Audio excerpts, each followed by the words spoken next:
What, we some kind of suicide squad? I am Iron Man. You are a toy! I live my life a quarter mile at a time. Server Anakin! I have the high ground!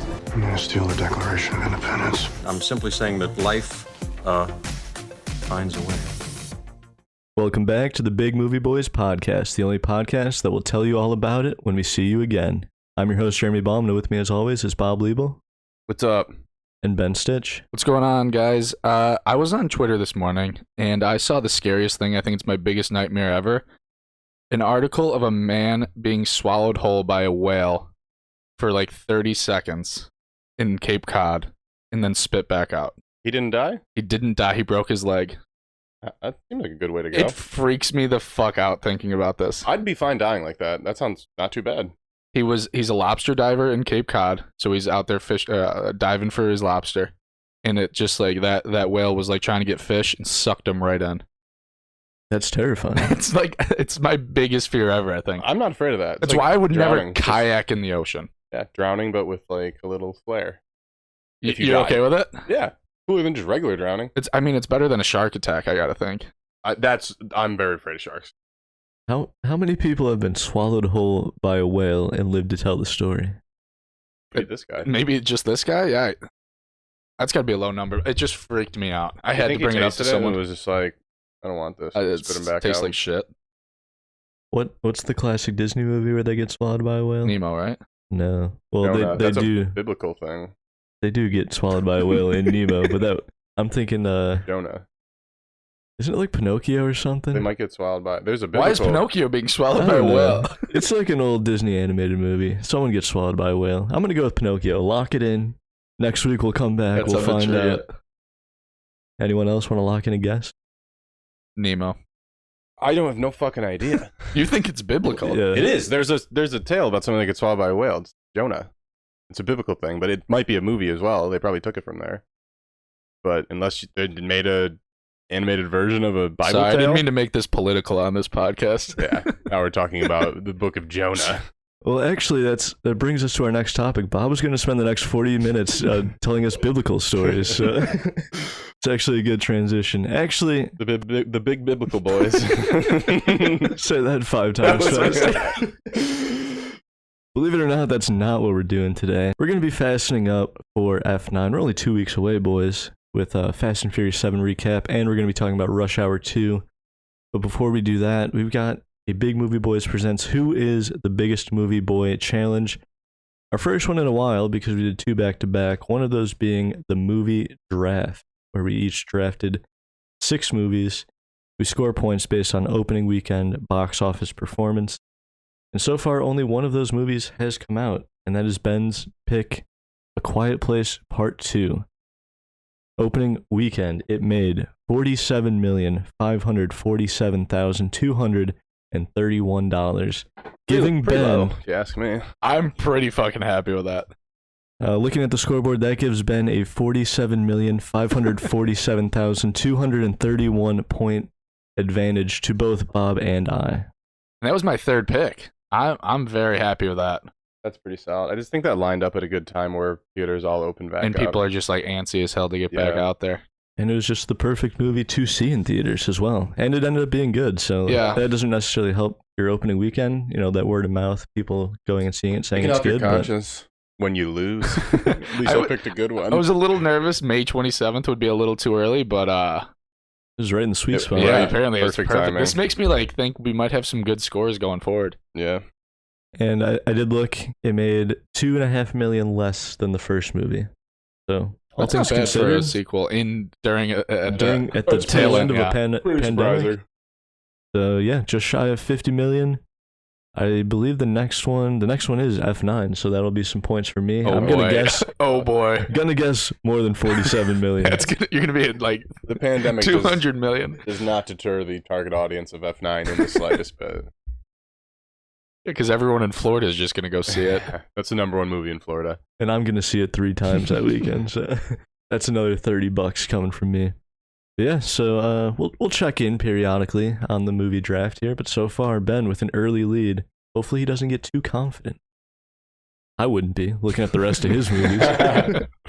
But we've got a new challenge today. The last time, we're actually doing a dual edition. The last time we did a dual edition, Bob lost. The last time we did a regular edition, Bob lost. So it just seems fitting that Bob would create and host this challenge, pitting Ben and I against each other.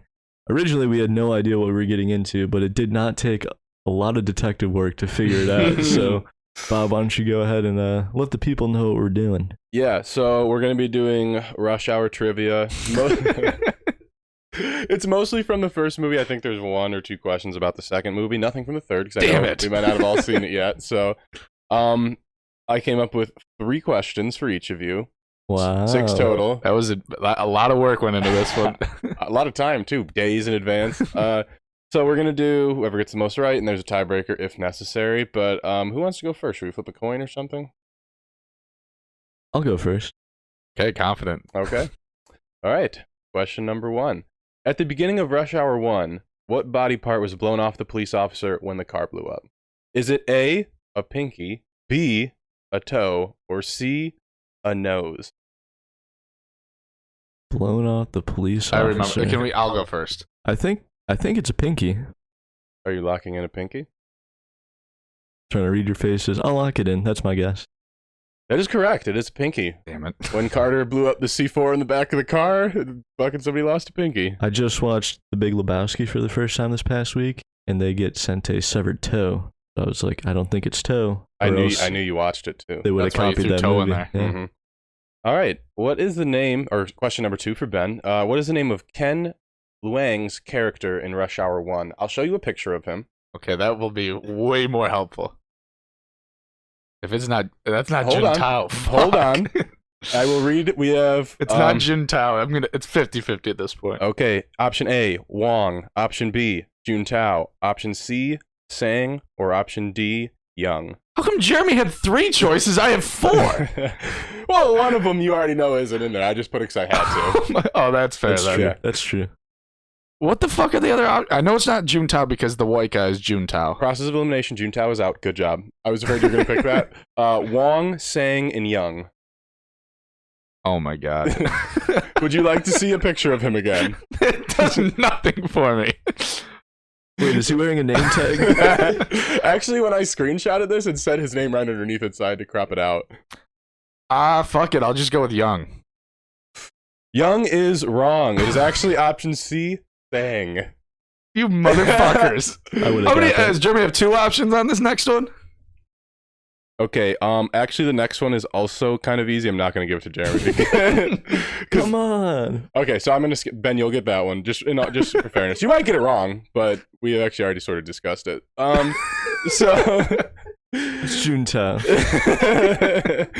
So, It's a okay. picture of Jun Tao. So, Jeremy, in Rush Hour 1, what did Chris Tucker buy Jackie Chan at the corner store when he was in the car? Option A, a grilled cheese. Option B, a hot dog. Option C, a burrito. Oh god, I have no idea what this is. I think it's a burrito. Are you locking in a burrito? For some reason, I remember him saying something about a burrito, so I'm going to lock in burrito. Option C, burrito, is correct. Fuck, Jeremy's got a 2-0 lead. Let's go. With 3 questions. All right, this is from today's movie, Rush Hour 2. What is the name of the yacht of Ricky Tan's yacht? Is it A, the Blue Orchid, B, the Red Dragon, or C, the Jade? Piss off. Go with Red Dragon. Red Dragon is correct. Hey, we got a ball game here, Jerry. You got to get this. If you get this one, give me the next question, Bob, because if Jeremy gets it right here, you win. Okay. This is my favorite one. This is my favorite one because it's my favorite scene in Rush Hour 1. In Rush Hour 1, how much are the kidnappers asking for? A, $100 million, B, $50 million, or C, $500 million? God damn it. Oh. 150 or 500? Do you know this? I've got a guess. I think my guess is 50 million, and I'm going to lock that in. That was also my guess. $50 million, option B, is correct. Oh boy, putting the pressure on. They have Chelsea Clinton. I want to tie, and then... Oh yeah. What did he keep calling her in the bloopers? Everything. Kelsey It's Clinton. Kelsey. All right. Okay. Jeremy can win with this right I here. don't like how Ben's manipulating the order in which these questions are being served. Well, there's really no order. I just have them all in a fucking... All right. What did Detective Warren Russ say Carter's assignment was? Option A. Detective Warren Russ, guys. You don't know him? Option A, G14 classified. Option B, G16 classified. Or option C, B15 classified. Dude, this is the toughest. Artist order last. Honestly, this was one I made up too. This is not something I found on the internet. I made up most of it. Very happy that I did not What's get the this first question. one? G14. Yeah, that one. You're going to go G14? Yeah. Locking it in? Yeah. G14 classified is correct. No, this motherfucker. Oh my god. Let's go. Was that pure guess? No, it sounded right. I was trying to trip you up with the G16 and the B14. Because it is 14. So I was like, maybe There you B14. The connections. I was doing the math in my head. That was pretty smart. God damn. Do you guys want to answer the bonus question just for fun? Is This it worth 2 points? Did we go through all 6? Yeah. Oh, okay. Yeah, you won 3-2. You want me to beat you 4-2? Well, let's just see what happens here. Are we buzzing in on this what one? is the no? Whoever's closest. So you're picking a number. What is the runtime of Rush Hour 1? Hour 37. I was literally going to say an hour 30. Is it close without going over? I guess we'll see what I'll you do say. an hour 36. It is an hour and 38. That was very fucking close. I thought it was 37 for real. I remember seeing it on HBO Max. I thought it was. Yeah, It might be is on that the HBO extended Max, edition that you have on DVD? That's an extra minute of never before seen footage. Oh, I The fuck wish. am I watching? I don't know. What are you watching? Well, Ben, Might be Rush Hour 3. You're just gonna make me watch Fate of the I've Furious? got a list of movies. There's 10 of them. Give me a number 1 through 10. Let me see the list. I feel like you're not looking at a list, Jeremy. I got it right there. You can see it. Punishment movies. I'll go with number 6. It's Fate of the Furious. Which one is that? The 8th. The next one in the line, the one before F9. Jeremy just wants another person to watch this movie with him. One way or another, Ben will watch one of these movies before we go into F9 because he needs to be excited for F9. I'm not seeing this in theater with you. We can just watch it. Together. Jeremy. Damn, Jeremy. It'll be a great time. And if you weren't already fastened up for F9 like Ben, maybe the Fast and Furious 7 recap will get you there. Boy, oh boy, did I have a lot of fun watching this movie. Turns out, I don't remember anything about this movie. This is the most forgetful one? For whatever reason, it was basically a new experience to me because I'm like, oh shit, I forgot this happened. I also need to clarify a few things. Some corrections I need to make from previous iterations of this shit. of this Is this segment before here. Tokyo Drift? No, this one's after Tokyo Drift. Finally. We are finally after Tokyo Drift. I previously said last week that Letty's memory is never an issue again. Incorrect. It comes back in this movie. Does it just come back out of the blue? Well, we'll get to how it comes back. Does but she, like, shift? she starts the movie not really remembering anything still. So it's still a plot point. Oh, I was hoping that she like got in her car, shifted, and it was like She knew everything.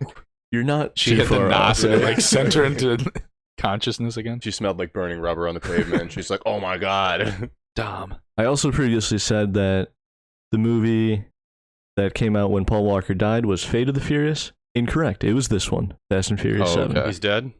He died So while filming this movie. gotcha. Okay. So, 2 corrections I needed to make. Let's get into the recap itself. We remember from our teaser at the end of Fast and Furious 6, Deckard Shaw is our bad guy. We still don't know who the actor is.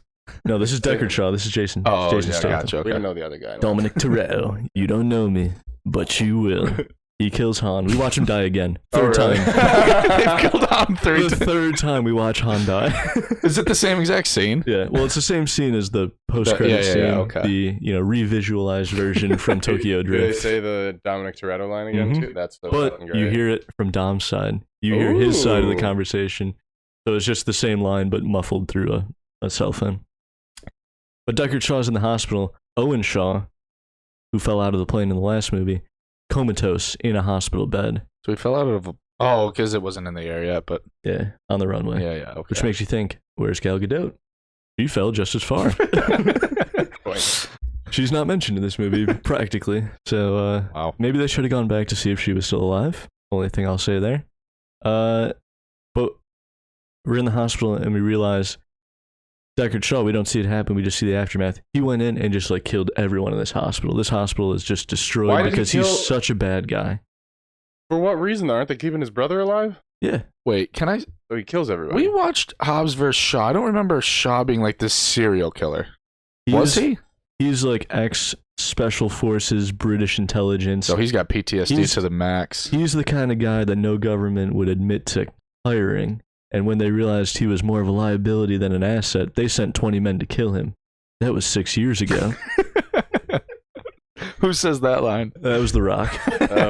Who gives us all that exposition? How many movies is The Rock in the 8th movie too? I'm sorry. You will find out next week. Shit. So that's our introduction to Deckard Shaw, basically just that scene from the end of Fast and Furious 6. Then we see Dom and Letty. They're driving down the desert Like highway. how Letty's still hanging out with Dom, even though she doesn't know who he Doesn't know is. who the fuck this weirdo is. Letty's like, where are we going? I still don't remember anything. Why am I hanging out with you? This is kind of weird. And then, where do you take Letty to try to jog her memory if you're Dom Toretto? To the spot she's died. To the spot she died. You take her to Race Wars. Oh, I was about to say, when you said desert, I was thinking, yeah. And They kept Race Wars still? Race Wars is still going. Letty's like, The fuck is that from? That didn't get the first movie. Oh my god, man, how does Bob know this reference? that didn't get canceled? No. Well, I just remember Race They Wars. also didn't rename it. Yeah, that's right. Race Wars. Also, didn't rename it. Yeah. Didn't rebrand or anything. This is like 2016, right? Yeah, it's pretty recent. The first time they showed it, it was already way too late to be doing something like that. Letty's like, we used to race here. Dom Toretto says, we started this. Apparently, they started They're the Race Wars. creators of Race Wars. That is not even remotely implied in the first movie when they were at Race Wars. Sure. Guess who else is at Race Wars? I already know because they Deckard peaked. Shaw. Iggy Azalea. Oh, fuck. How's she? This is when she was popular, right? I think I this think is the height so. of her popularity. Did Yeah. they play her song in this movie? I don't think so. That's for marketing. Also, Hector from the first movie. Back at Race Wars. He's still racing. Good to see him He's back. still there. We check in with Brian. He's driving a minivan now. He's got a kid. His kid's like 4 years old or something. they- going to kindergarten? Is that like a real joke spot? They That's try to gotta be be, that's funny. gotta be Yeah, a funny one. It's a tight shot of him with a steering wheel, and he shifts really quick, and then they cut wide, and it's just him moving like 3 inches forward in a minivan, dropping his kid off at school. It's a good scene. Doesn't sound like it. That's fun. It is. But there's this whole theme of like Brian being a family man, but he misses the bullets. He misses the action. The action, yeah. He misses being a criminal, you mean? Yeah. What does he Pretty do much. for work? Don't worry about it. They've got millions Yeah, upon they've millions stole of dollars. so much money, Bob. True. We cut to The Rock. He's at his headquarters. Deckard Shaw comes in. We get our first sick action scene. Deckard Shaw v. The Rock. Hobbs versus Shaw. They should make a spin-off movie. Just gonna put that out there. Bob, guess what frickin' happens in this fight scene? Does The Rock do a rock bottom? The Rock bottoms. Oh, that's fucking Deckard sweet. Shaw through a glass table, and the camera like spins with him, and so like you fall kind of upside down with the Rock. That's like the bottom. first time they've. No movies ever do this. I feel like. Yeah. Does he do a people's elbow too? That'd be No fucking people's sick. elbow yet. Oh yeah. Can you imagine F9? He drops a fucking people's elbow. I would cry, dude. It was awesome. That whole fight scene's great. There's a part. Deckard Shaw throws a bomb. The Rock protects his Brazilian sidekick girl lady, and they fall 10 stories out of the building, but they land on a car. Oh. Yes. So you're fine. He's fine, but he did like break his arm and leg. Wait, Okay.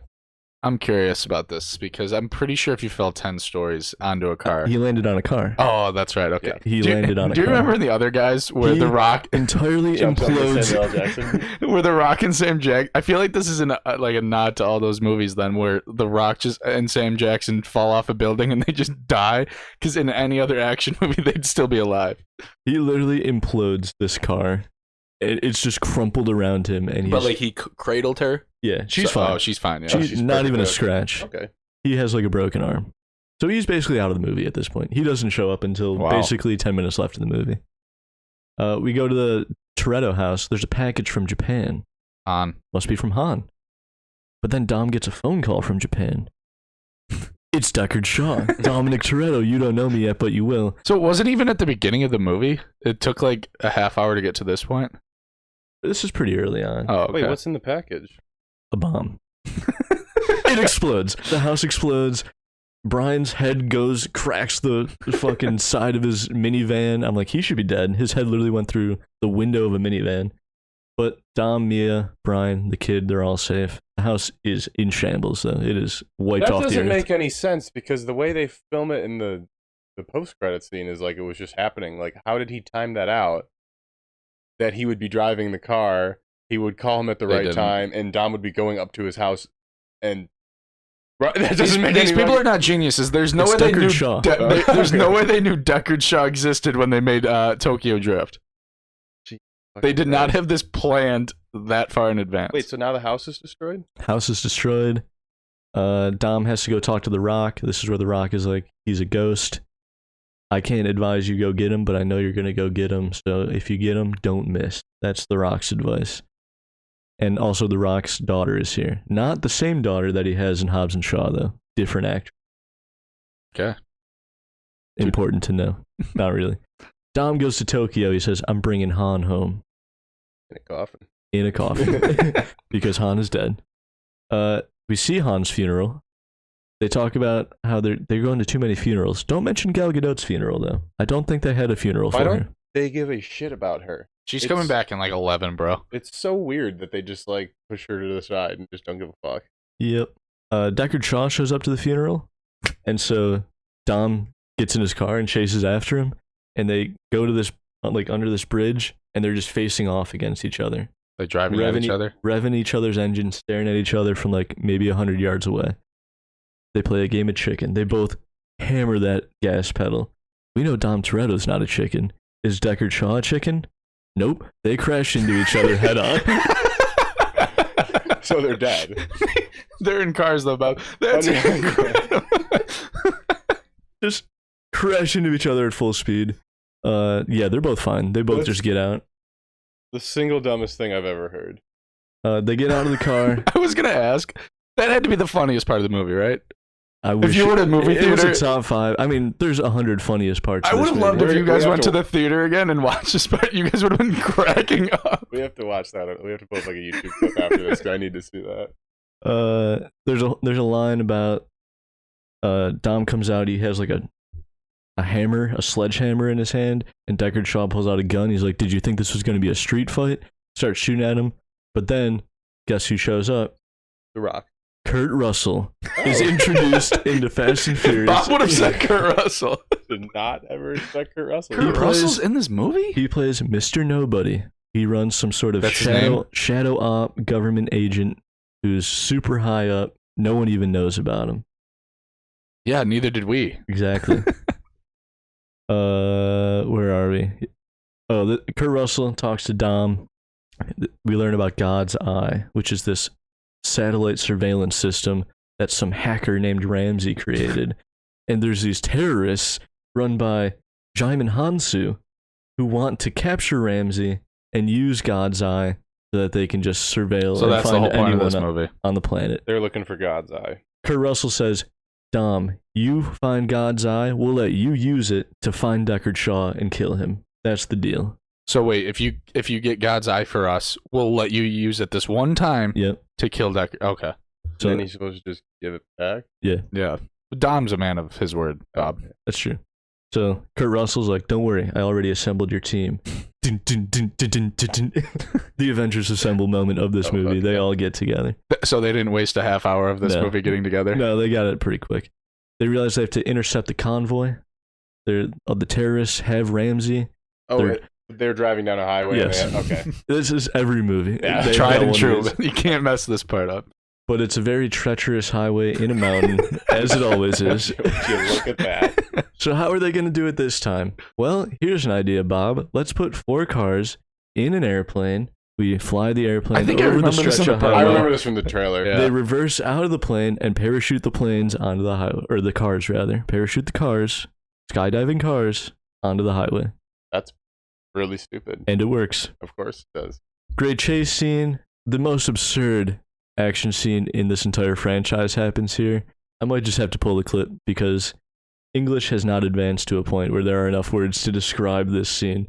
Brian O'Connor is in like what I can only describe as a military RV that is on its side, sliding off the edge of a cliff, slowly edging like it's about to fall. He climbs out the door below the RV, climbs over the front of the RV, runs across the top of it as the RV is slowly falling off the edge of the mountain, jumps. Meanwhile, Letty, driving her car, drifts on the edge of the cliff. Pull this thing up. Brian O'Connor catches the freaking tail of her car and just survives. It is absurd.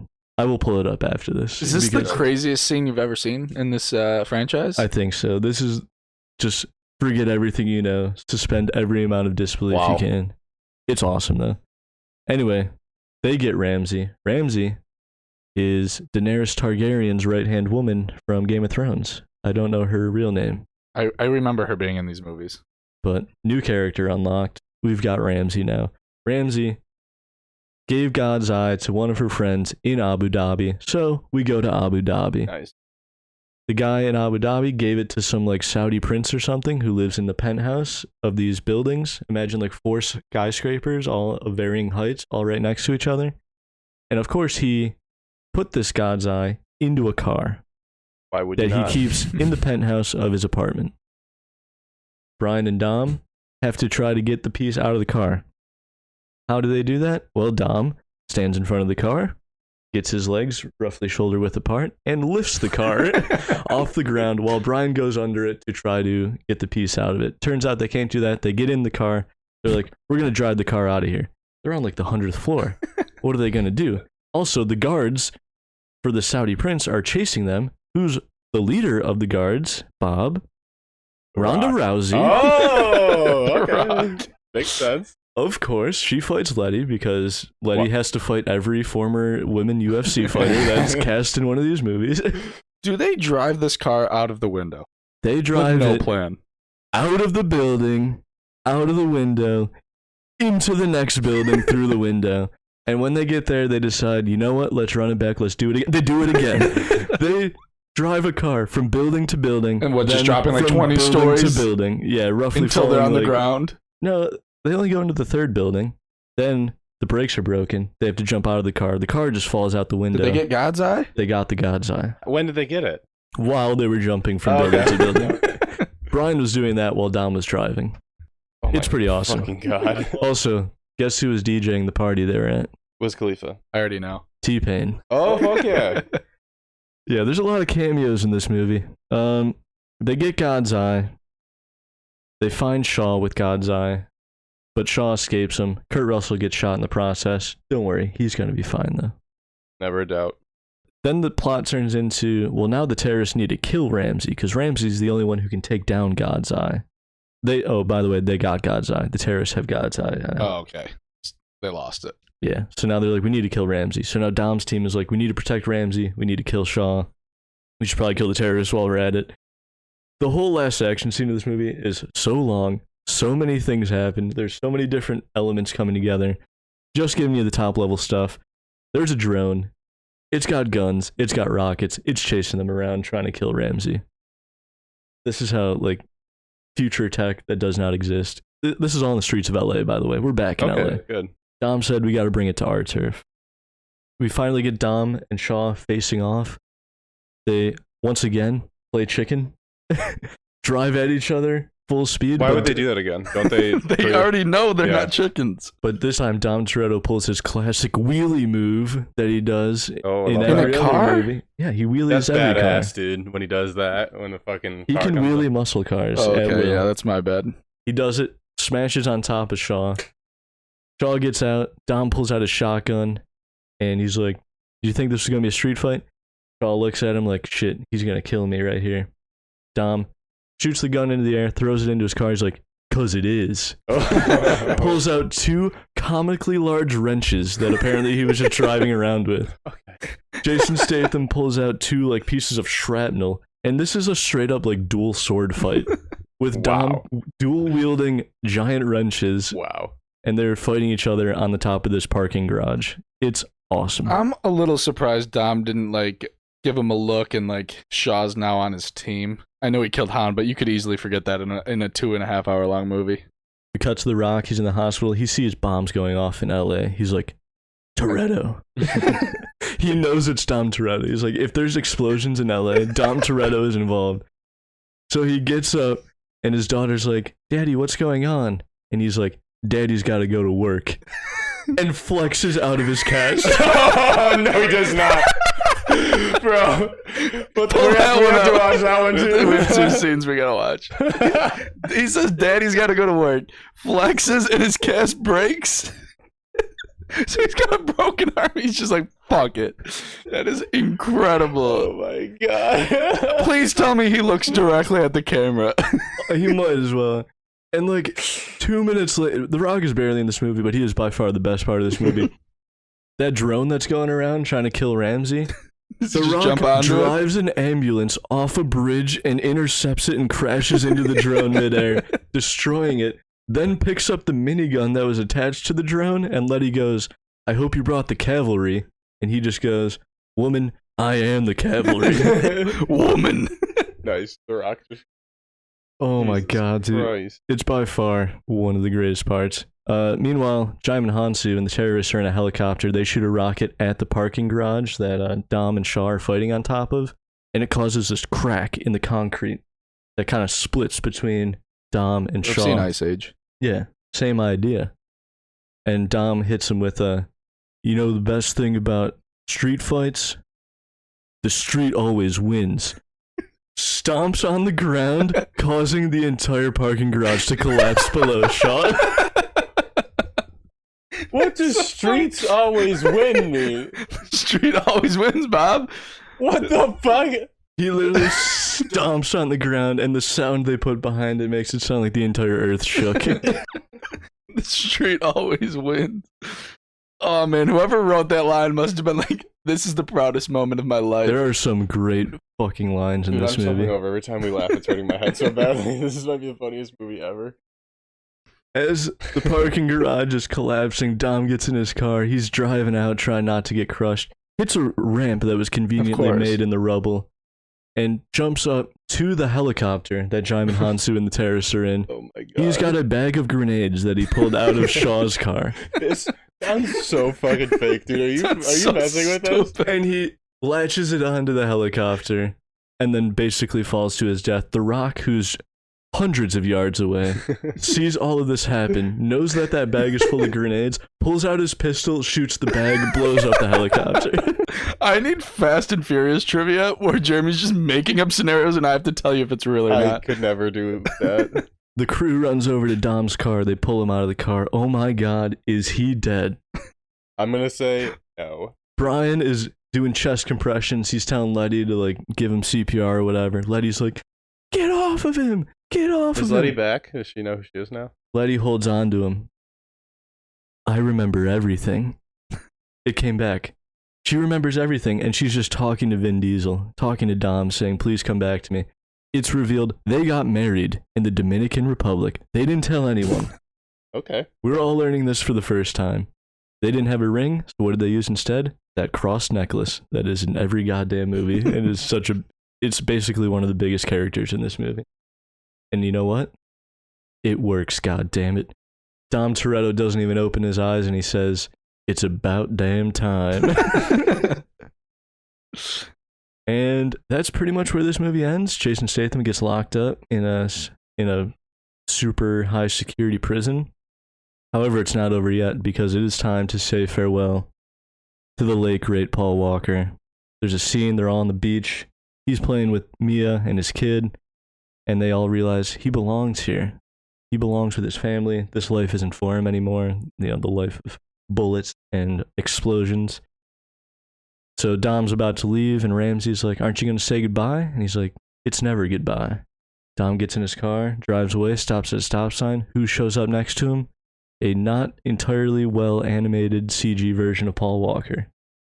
They look at each other through the windows, the same shot you've seen since the first Fast and the Furious.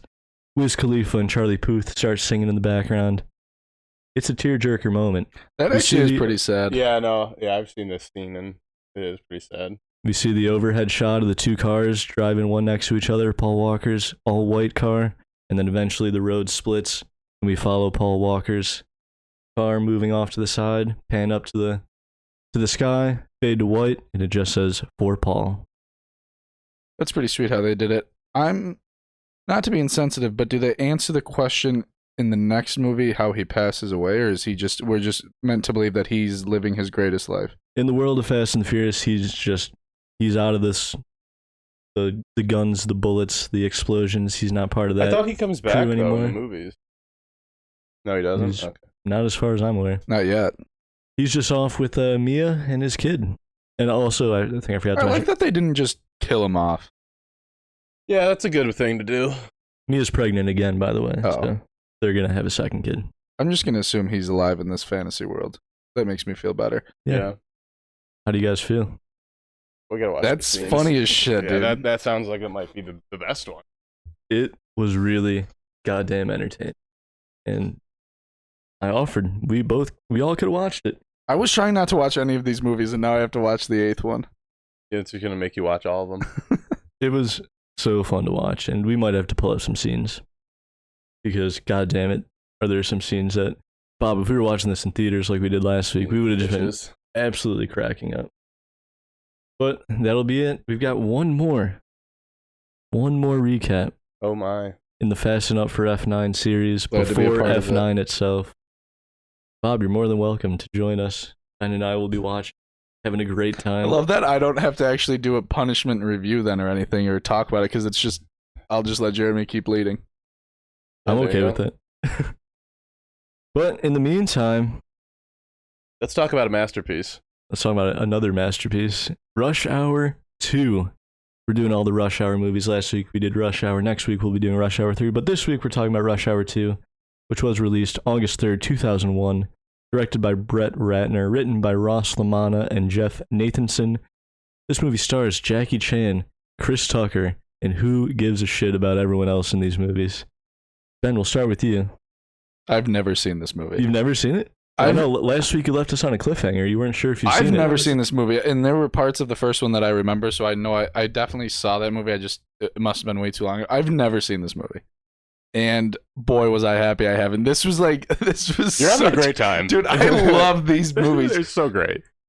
This might be the most fun trilogy. Like, it's not, obviously it's not the greatest trilogy of all Whoa. time, but this is the most fun set of movies I think that are out there. Like, Yeah. I don't know how you can beat this. They know exactly what they are, and they let their stars do their thing, and it fucking works every time. I fucking love.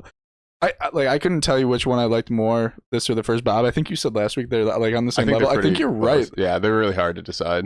Like they do a good job with the story. It's like it does its job. It doesn't have to be like this great story. It It's just not really needs important if the it story needs to just let Jackie Chan and Chris Tucker do their things, and it does perfect. Man, I fucking love this movie. Dude, so I have definitely not seen this one a lot. Like I think I've maybe seen it like once or twice. Like there was definitely parts I don't remember. I don't remember much of the plot. Like a lot of scenes that I didn't remember, and it just puts the Rush Hour theory. It just makes it so valid.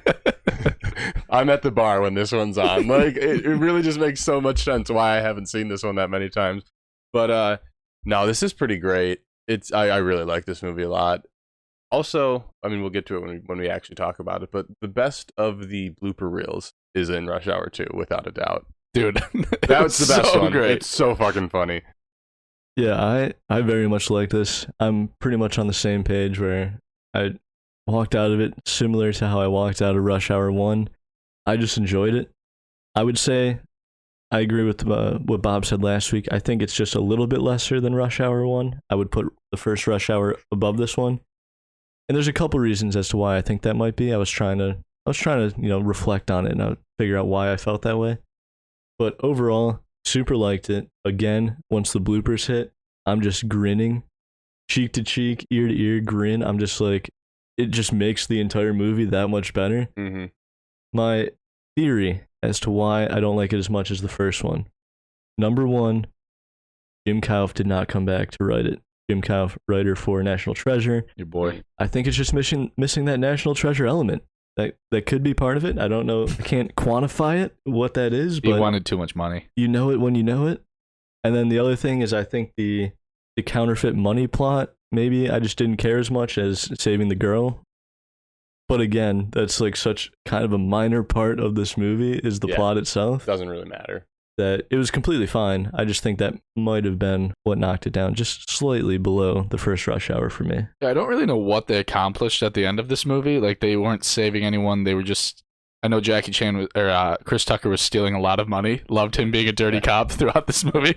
But yeah, there wasn't like... That's probably the why this isn't as top tier as the first one, because it's not like the plot's a tiny bit thinner. But I also think it's just like the first movie, you get the building of the friendship. And obviously in this movie, they don't need to build the friendship again. It's just already established. I think I like the building of the friendship part of the first movie as well. I totally agree, because when it starts, they're just like in it. They're just... It's literally, you can watch them sequentially, and it doesn't feel like there was any time in between, which I don't think there was. I think they filmed this like they did the Lord of the Rings, just at the same time. They just followed him to China, and they just kept the camera They were just rolling. hanging out. Chris Tucker and Jackie Chan actually did that. They had to stop counterfeit bills being produced. I like the Ricky Tan. I say Ricky Tan all the time. Ricky Tan's a great character name. I think the best parts of the first movie are then just highlighted and built upon again in this.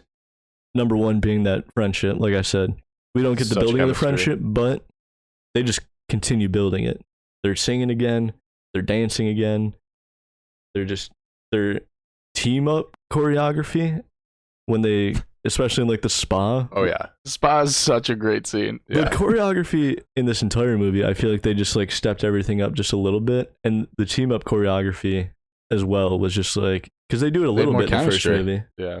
But yeah, they're simpatico when they're fighting. One of the funniest lines in the entire movie is when they're in the spa and Chris Tucker pulls that guy's towel off, and he's like, "Damn, no wonder you're mad." Like, that's so funny. Dude, I love the scene when they're fighting everyone, and he punches Jackie in the face and goes, "I'm sorry, you look like everyone else." Yeah. Their racism towards each other is just very Casual comical. early 2000s comedic racism.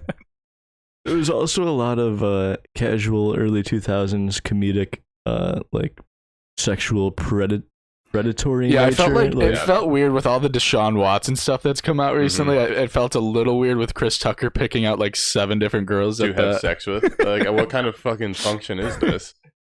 There was I was gonna mention that like there wasn't as much Chris Tucker dancing in this movie. He still dances a bit, at the beginning. but like the runtime that would have been allotted to dancing, they then made him like A sexual a predator. sexual predator. Yeah, which was It's okay. Did you see when he was singing the Michael Jackson in the club? Did you know that him and Michael Jackson are like Friends. legitimately good friends?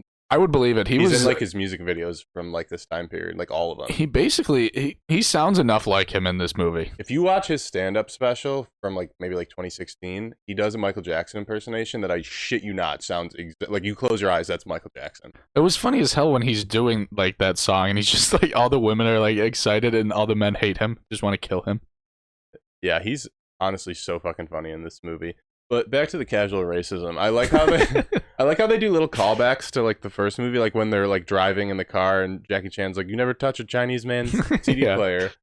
And then doesn't Jackie Chan also do the "Do you understand the words that are coming out of my mouth?" But Yeah. to Chris Tucker, just top tier.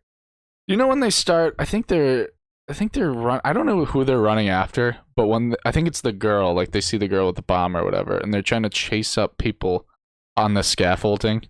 And like Jackie just fucking runs up there and does his thing, and Chris gets there and he's like, a guy just immediately dies in front of him, and he goes, "Oh hell no, Liam coming!" And he just takes the elevator. But then he's walking up the stairs, and that woman He's calls out him of Kobe Bryant. Like, that's really funny.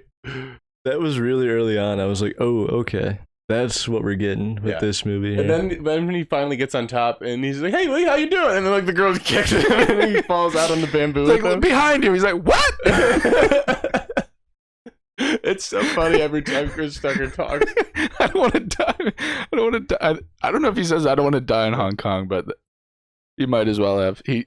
Speaking of that character, this is jumping around a little bit. I just have to say before I forget, when they're in the casino at the end, and him and the woman are facing off, he's just like, we could have been good together. I would have taken you to a movie, but now I'm gonna kick your fucking ass. I'm gonna fight you like a man. I did not expect Don Cheadle in this movie. No. Yeah, I forgot Don. I didn't know Don Cheadle was in this movie. He's not even credited. Yeah. He was better in the bloopers than he was in the movie. You don't really need him in the movie, but in the bloopers when he's like, God damn it, his name's Lee. It's not Jackie. I fucking died. That was laughing. my favorite of the I wrote bloopers. that down. Oh my god, His yeah. name is Lee, god damn it. I think he's like genuinely pissed off. He's like, let's get this thing going. I do enjoy the money burning thing, where it's like it burns red. The with red fake dot, money. yeah. That's good stuff. Good enough to make me That's got to be a follow the Fast and plot. Furious movie as well, I'm assuming. The one trivia fact I saw on IMDb was regarding Don Cheadle. It said he would only do the movie if he could speak Chinese and fight Jackie Chan. He didn't really do that much of that, Did he? though. I know he said. They- I don't him and remember him Jackie Chan fighting had Jackie. like maybe 5 seconds of them just like exchanging identical blows because they had the same trainer. Oh, okay. Yeah. Can we jump back to Bob's one trivia question about the Red Dragon when they're on that boat? Yeah. Well, first of all, you kind of get this setup of like, well, it's Chris Tucker trying to get with the girl. That's hysterical. He's like, "This is my boat." Yeah, and clearly, like she knows the whole time. But when they get to the fight scene, and later when Ricky Tang gets shot, when That's he good when he fun. gets kicked in the face, I think it's in the first movie too, and he doesn't know who kicks him in the face. My favorite thing in all these movies is when he gets kicked in the face and he's like, "Who kicked me?" Or it's like his reactions to getting kicked in the face make me laugh every fucking time. It's so perfect. I genuinely think they're kicking him in the face. Probably. I've got 2 nitpick criticisms. Bob, you can try to defend them. Number Can one. I guess it? I think I know which one you're talking about. When they do the fake out Carter death. Yes, Makes that's no the first one. That room explodes and Jackie Chan, with no evidence, He's dead. he's a detective. He's China's greatest detective. Yeah. 0 evidence. He's like, oh my god, he's dead. Carter's dead. Like, have you seen a body?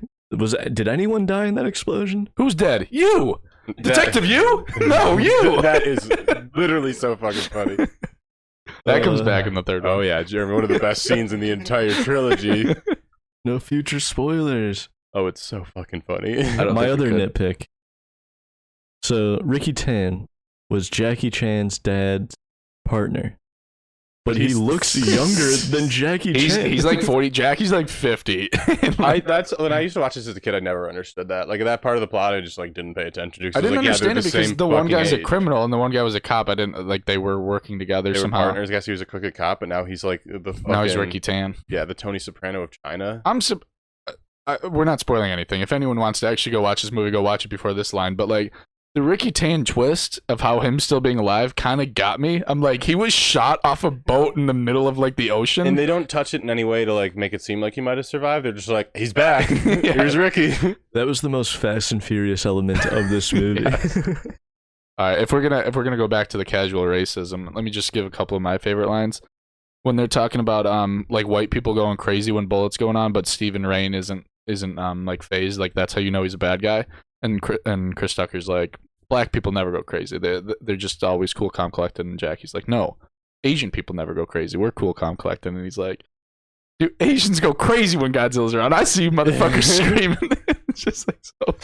And Lee kind of can't even come back at that. Yeah. I feel like half of like Chris Tucker's insults towards Jackie Chan are like based on Japan. Yeah, I don't think he knows. That's why it's even more He racist. talks about Godzilla, and there was something else. I'm like, that's Japanese. Though. Samurai. I think this is when he calls, he's like, I'm tall, dark, and handsome. You're third world ugly. I died That's laughing. so fucking funny. I was fucking I like the thing too when they were talking about like Mickey Mouse or something. It's like Mickey Mouse is 6 inches taller than you, Lee. That's so fucking funny. Lee never gets to be he's never really racist in this. He gets a couple, but then his line where they're tied up in the back of the truck, he's like, "I'll bitch slap you back to Africa." That was a pretty solid one. Bob, you want to run through your favorite highlights, the bloopers? The gefilte fish is so fucking funny. That is a word I had never heard anywhere outside of your mouth until watching this movie. Gefilte fish. That woman's like so pissed he can't get it right. I don't know if he's like just not saying it right, or at some point I think he was just playing into the joke. But holy and did you and then notice in the movie they don't say that. No. They could not get him to fucking say it. That's a good point. They had to cut that. Watching the movie, that scene ends so abruptly. I'm like, that was a weird cut. And then watching the bloopers, I'm like, it was a weird cut because they just could not make this scene work. Another good blooper was when Chris Tucker gets an actual phone call from his friend during the movie. That was so like, Jackie's right here, and Jackie takes the phone. He's like, "We're running out of film." That was so funny because like Chris Tucker legit just had his own cell phone, and he's like, "I'm not putting this shit on silent." I rewatched that to like make sure, like that definitely was not staged. That was so real. Like it was so funny though. They look so. Chris Tucker looks so young in that scene to me, in that blooper. One last scene in the movie when Lee's about to kill Ricky Tam, but you know he won't because he's the good cop. And Chris Tucker's like trying to talk him out of him at first. He's like, "Don't do it, Lee. Don't do it." And Ricky Tan just goes like, I'm the reason your dad's dead. And he's like, "Pull the trigger!" He's like, "Oh, Lee." He's like, "If you're not going to kill him, at least kung fu his ass." That was so great because it does start in the cliche, like, "Don't do it, you're better than this." And immediately he turns. He's like, "Just pull the trigger." No, I won't tell. It's like, we're the only people up here, man. Nobody will know. And then the blooper of him falling out the window and then Chris Tucker looking out and going, "He won't be in Rush Hour 3. That's so fucking funny. Oh, that makes me remember the blooper in Rush Hour 3. I won't spoil it for Jared, but I can't wait for that one. Yeah. Where when they mention the movies, it's just great in those bloopers. Chris Tucker calling him Jackie. He could not call him Lee. Kick it, Jackie. Kick it. Okay, Chris. Yeah. And then like the next one, Jackie Chan's like, "Okay, Chris Tucker." Like, I like that it starts with the action bloopers too, because you realize like, one, he's doing all this shit and he's getting fucked up. That one where he's trying to get under the bars at the casino. I'm like, how the fuck does he ever get to do that? It was so cool watching it in the movie though. I was like, damn, that was awesome. Yeah, it's like the size of your computer screen. Actually, smaller than that. That he he somehow squeezes through. And it's I like how I feel like I notice him even more in the bloopers, but like the punching, how they add the chow. Yeah, like, it's so. Yeah, there's some great punching sound effects in this movie. Like everything. Punches don't sound like that. Everything sounds so impactful. It's pretty great. All right, are we excited for Rush Hour 3? I know it's Ben's favorite. Apparently, yeah. I don't know anymore because I didn't see the first two. These two are great. Isn't Rush Hour 3 like a little later? Like they did. It's like 2010. Yeah, okay. Maybe I thought it was later. Yeah, but I think it made the best of the decade era, the 2000s. Yeah, it did. But no, I'm excited. I'm a little sad too. I wish they had like 6 more of these. They should be doing these like Fast and Furious. I don't like Rush Hour 3 as much, if I'm being honest. Like, I mean, 1 and 2 I think are get that energy out of here. Honestly, perfect movies. This one sticks out a little bit for me, but I'm excited to watch it now. Yeah, Rush Hour 2, 90 minutes exactly. So don't use that for trivia next week. Yeah, I'm looking forward to Rush Hour 3. I'm enjoying these movies a lot more. Bob, I teased this to you yesterday, but I came to the realization that the Rush Hour trilogy for you growing up, that was Ocean's 11 trilogy for me growing up. Like I think that's interesting. Because I've watched Ocean's 11 100 times. I've watched 12 and 13 5 to 10 times maybe. Like I just watched the first one over and over and over again, and to this day I'll say it's one of the greatest movies ever, the same way you say Rush Hour is. Makes sense how we developed as adults. The movies that shaped us. Do you have I was going to ask Ben if you have a trilogy that you think Lord of the Rings matches that criteria. No, the only thing I could think of is like Indiana Jones, but I'm not like out there trying to be an archaeologist, so I don't know if it shaped me as much as you guys. Yeah, I really want to be a detective. And I have robbed many Vegas casinos. So maybe, never say never. All right, well, next week, another big week. Fate of the Furious, Rush Hour 3. I guess we don't really have a punishment review outside of Fate of the Furious, so maybe something will come up as well. I'll be punished. We'll come up with a secondary punishment for Ben. But in the meantime, thank you for listening, and remember... Lee!